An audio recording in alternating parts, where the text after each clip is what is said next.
familia, y pues ya saben que nos encanta traerles muy buenas entrevistas, sobre todo cuando hablamos de un tipo de alimentación que nos va a traer ya hábitos saludables y pues bueno, hacer estos cambios a esta educación que hemos llevado, que pues a veces uno lo hace, ¿por qué? Porque fue lo que aprendió, hasta que de repente pues ya tenemos el conocimiento de alguien profesional que nos viene a decir, bueno, te iría mejor si lo haces de esta manera. Así que vamos a hablar sobre la alimentación infantil con la doctora Carolina de la Vega, genetista. Bienvenida, doctora Carolina. Muchas gracias, María Esther. Gracias a ti por estar aquí con nosotros. Claro que sí, siempre es un gusto. Pues como te mencionaba hace rato, a mí me gusta hacer mucho hincapié porque me preguntan, ¿desde cuándo empieza la alimentación en un niño? ¿O cuándo es importante hacer hincapié en la alimentación en un niño? Y me gusta explicar que es inclusive antes de que nazca ese bebé. Hay una investigación, bueno, hay varias investigaciones que se han hecho al respecto, donde se descubrió que mujeres que en su edad fértil, es decir, entre los 10, 12 años hasta 45, 50 años, viven un estado de malnutrición, y hombres que en su edad de adolescencia, es decir, de los 12 a los 18 años, viven también un estado de malnutrición, generan cambios epigenéticos. ¿Qué significa esto? Nosotros, en cada una de nuestras células, como ya he platicado en otras ocasiones, tenemos el genoma humano. Ese genoma es el que dicta el destino celular. Dice qué va a pasar con cada una de nuestras células. Pero hasta hace 10 años se descubrió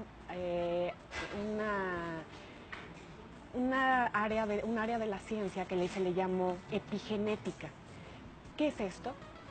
Son circunstancias que generan modificaciones en los genes, pero estas circunstancias no generan modificación directa, sino de una manera indirecta. Es decir, son moléculas que se posan, que se sientan sobre genes, activándolos o inactivándolos. Por eso se dice epigenética, epi de sobre la genética. Entonces, regresando al tema, los cambios ambientales que vive un ser humano a lo largo de su vida generan cambios epigenéticos. Y este cambio epigenético obviamente va a generar cambio en la manifestación de los genes de una persona. ¿Cómo se traduce esto? Puede ser que alguien nació o alguien fue formado para ser delgado, para ser sano, pero a lo largo de su vida sufre estos estados de malnutrición que les comento.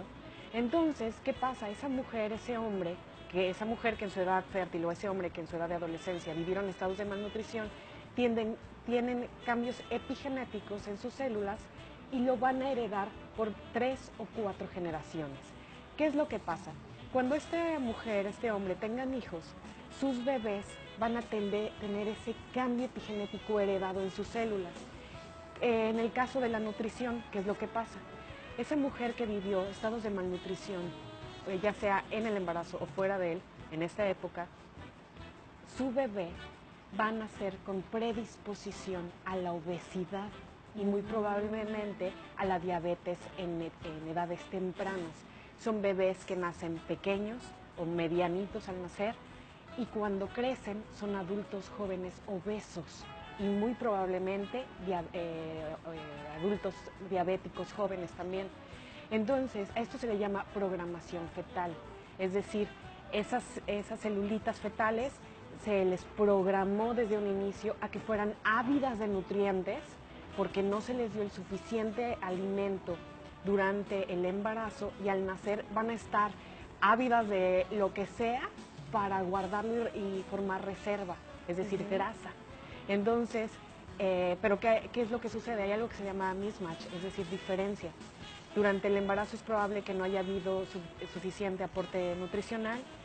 Cuando nace ese bebé ya lo apapachan, le dan de comer, eso es la diferencia. Entonces, ese alimento que le están dando va a hacer que ese bebé lo guarde por la programación fetal que tiene, por la programación de sus células y va a tender a la obesidad.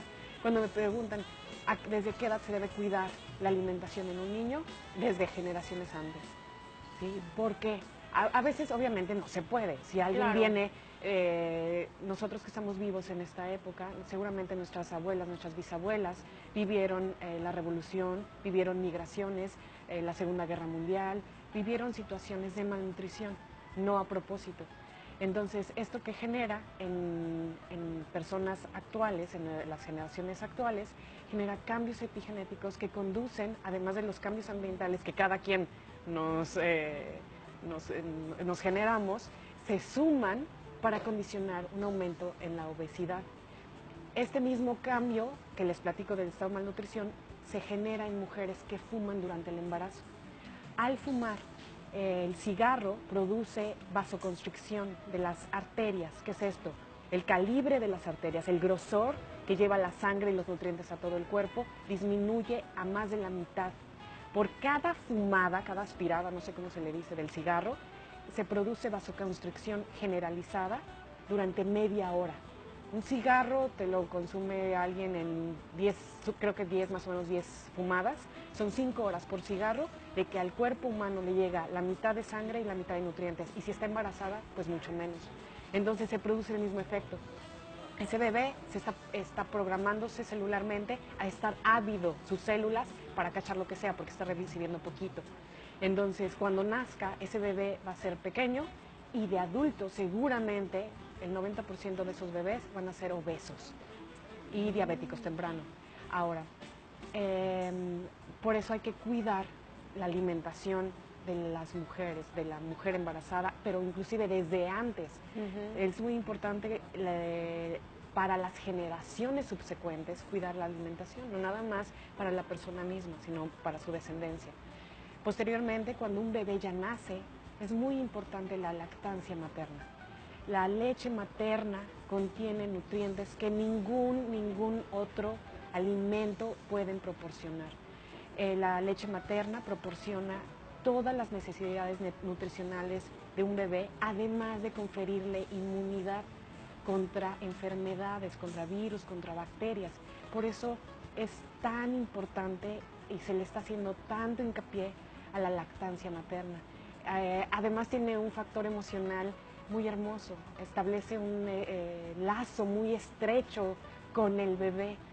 Entonces, la lactancia materna es un tesoro que hay que fomentar, que hay que educar para que se siga cuidando y se siga fomentando. Y bueno, posteriormente me gusta hacer hincapié que los alimentos procesados deben de iniciarse en los niños, o pueden, no deben, pueden iniciarse hasta después de los 2 años. He escuchado historias que le empiezan a dar danonino, café, como tú me mencionabas, alimentos, refrescos embotellados, bebidas embotelladas, desde el año, bueno, no, sí. mínimo, tiene que tener 2 años para consumir cualquier tipo de alimento procesado. Bueno, no cualquiera, pero llámese los yogurts que están supuestamente hechos para niños, por ejemplo, inclusive esos, mínimo tiene que tener 2 años. Porque muchas veces las mamás asocian, ay, es para niños, se lo puedo dar. No, un alimento procesado es inadecuado, aunque sea para niños. Y mínimo tiene que tener 2 años para que su sistema inmune, para que su cuerpo se defienda más o menos de ese alimento. Como ya platicamos en otra ocasión, los alimentos procesados contienen conservadores. Esos conservadores contienen nitritos. Esos nitritos son oxidantes celulares. Ahora que está de moda todo lo antioxidante, no pensamos en cuánto de los alimentos o qué alimentos estamos consumiendo que nos generan oxidación celular. ¿De qué sirve que me ponga las 20 mascarillas antioxidantes si todo lo que como tiene un montonal de oxidantes? Es verdad. Entonces, hay que tener congruencia y hay que enseñarles a las madres, a los padres, a identificar, para empezar, que cualquier alimento procesado va a tener conservadores y por ende oxidantes celulares. Que no, de nada sirve que traten de hacer mucho hincapié en las verduras, en la fruta, si le dan alimentos muy procesados o simplemente alimentos procesados. Entonces hay que cuidar eso. Posteriormente se debe hacer hincapié obviamente en el ejercicio, en una dieta equilibrada, en frutas diarios, en verduras diarios. La Clínica Mayo, que es uno de los gurús de alimentación en el mundo, indica que deberíamos de comer al día 16 tipos de fruta. Bueno, creo que es bastante difícil, no la fruta completa, Ajá. 16 tipos de fruta para que tuviéramos los requerimientos nutricionales adecuados. Creo que si acaso llegamos a 5. Entonces, y si a eso además le agregamos los alimentos inadecuados que consumimos, bueno, pobres niños. Es verdad. Y muchas mamás me dicen muy orgullosas, es que, ay, mi hijo come de todo, hasta taquitos, refresco, café. No es orgullo, es motivo de preocupación. Lo más probable es que ese niño sea un adolescente obeso o un adulto diabético. Entonces hay que tener cuidado con todo eso, mucho cuidado. Y las frutas y las verduras, doctora, que de repente ya ve que vienen enlatadas, No, viene tienen- siendo lo mismo, es ¿verdad? Tiene lo mismo. conservadores, tiene, porque a veces uno dice, los que tienen prisa, que a veces no tienen tiempo de cocinar, de repente dicen, no, pues se come verduras y compro las que vienen en latita, que hay diferentes, y muchos nos vamos por la mercadotecnia. Claro. Porque luego ves que te dicen, si come este yogurcito, crece fuerte y alto, y nada de eso, No. pues es lo ideal.